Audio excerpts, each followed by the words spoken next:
Inúmeras teorias conspiratórias orbitam em nosso satélite natural. Uma das mais conhecidas é aquela que afirma que nunca pusemos os pés lá. Segundo as pessoas que tentam provar a veracidade desta teoria, esta é a ideia de que o pouso da Apollo 11, em 1969, teria sido, na verdade, encenado em um estúdio de Hollywood sob a direção de Stanley Kubrick, que gentilmente escondeu as pistas da conspiração. Essa teoria, no entanto, não é muito aceita, principalmente pelo fato de existirem comprovações gravadas da presença do homem em nosso satélite natural. Claro que o foco das missões à Lua é a Apollo 11, mas não é a única. Depois dela, outras pessoas foram até a Lua em outras naves espaciais. E uma delas foi a Apollo 16. O ponto de pouso da Apollo 16 fica a apenas cerca de 380 quilômetros de distância do local de desembarque da Apollo 11. Mas as duas regiões eram bem diferentes. Enquanto a Apollo 11 pousou sobre uma planície sem traços característicos, a Apollo 16 desembarcou num planalto acidentado.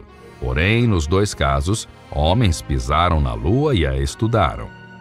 Antes de sabermos mais sobre a Apollo 16 e todo o planejamento da NASA para o projeto Apollo, pedimos que se inscreva aqui no canal e ative o sininho de notificações. Dessa forma, você apoia o Mega Vídeo e nos motiva a continuar produzindo esse tipo de conteúdo para vocês.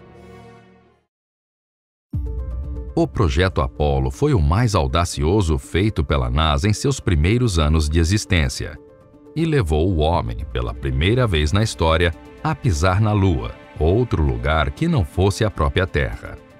O feito foi realizado primeiro por Neil Armstrong em 24 de junho de 1969. Porém, a conquista foi o resultado de um longo projeto espacial norte-americano iniciado 4 anos antes, tendo somente em sua 11ª viagem conseguido atingir a meta estipulada em 1962 pelo presidente norte-americano John Kennedy de pousar alguma estrutura humana ali. Nesse caso, o pouso em território lunar foi realizado às 17 horas e 17 minutos, de acordo com o horário de Brasília. 6 horas depois, as primeiras imagens foram liberadas para milhões de pessoas que estavam ansiosas para ver a história acontecendo. É claro que a conquista da Lua valeu todo o esforço empreendido pela NASA. Porém, o caminho até o objetivo final não foi nada fácil. Todo o desenvolvimento espacial norte-americano, que culminou na expedição da Apollo 11, a primeira que levou o homem à Lua, envolveu o trabalho de mais de 40 mil pessoas de setores como indústrias, universidades, centros de pesquisas e muitos outros. Além da colaboração de todo esse pessoal, o projeto gerou gastos de aproximadamente 136 bilhões de dólares. E teve de superar diversos contratempos tecnológicos, políticos e alguns acidentes durante sua fase de testes. O projeto Apollo surgiu com o objetivo de concretizar a conquista no espaço em meados da corrida espacial. E teve em seu início a elaboração de 4 estratégias para conseguir o feito. Assim, as missões aconteceram de forma cronológica, seguindo o número que ia na frente de Apollo. Teve a Apollo 1, a Apollo 2, 3 e assim em diante. As primeiras missões foram trágicas, com espaçonaves que nem mesmo saíram do solo terráqueo. Inclusive, na Apollo número 1, 3 astronautas acabaram perdendo suas vidas após o módulo ter incendiado em 1967. A missão 7 foi a primeira missão tripulada diretamente da Terra que obteve sucesso, em 1968. E a Apollo 11, como bem sabemos, foi a primeira que levou o homem a pisar na Lua em 1969. Depois da Apollo 11, outras missões também tiveram sucesso e levaram outras pessoas até a Lua em vários sentidos. Mas nosso foco hoje é a Apollo 16. Até a Apollo 16, todos os locais de pouso na Lua, nas outras missões Apollo antes dessa, haviam sido dentro de mares ou próximos a eles. Aí veio a opção, no penúltimo voo, a Apollo 16, de fazer uma visita à formação Descartes, que não só ficava nos antiplanos, que são as regiões mais claras da superfície, como estava bem afastada de qualquer um dos mares da Lua. Os cientistas, na época, acreditavam que a cratera Descartes e seus arredores haviam sido formados por vulcanismo lunar antigo. E um dos objetivos da missão era colher amostras para corroborar ou refutar essa hipótese. Para tripular a penúltima missão de exploração lunar no programa Apollo, a NASA escolheu o veterano John W. Young, o que seria seu quarto voo. T. Kenneth Mattingly quase viajou na Apollo 13, e Charles M. Duke Jr., o terceiro astronauta. O lançamento da Apollo 16 aconteceu então no dia 16 de abril de 1972. Foi a segunda missão do que chamamos Tipo J, com mais tempo em solo lunar e instrumentos avançados no módulo de serviço. Originalmente era para a decolagem ter acontecido em março, mas uma série de problemas técnicos obrigaram a NASA a adiá-la. Foi a primeira vez que uma viagem assim foi adiada numa missão Apollo a caminho da Lua, mostrando que, vencida a corrida espacial, os gerentes da NASA estavam ficando cada vez mais cautelosos. Um acidente é sempre ruim, mas o gosto seria mais amargo ainda se uma tragédia marcasse o fim do programa, transformando todo o esforço em algo ruim. Por isso, a NASA resolveu aguardar um pouco e adiar a missão Apollo 16. A chegada à órbita da Lua se deu no dia 19. Assim, no dia 21, após um atraso de 6 horas para lidar com problemas técnicos, o módulo lunar pousou. Com isso, Charles Duke se tornou o mais jovem caminhante lunar, naquele momento com 36 anos. O Jeep lunar que estava acoplado à missão, o LRV, deu mobilidade extra aos intrépidos exploradores, que puderam percorrer com ele 26,7 quilômetros ao longo de 3 dias, com direito até uma espécie de Grand Prix, mas diferente, pois estava sendo feito na Lua. Enquanto isso acontecia e John Young conduzia o Jeep, funcionários da NASA assistiam a todo o trajeto.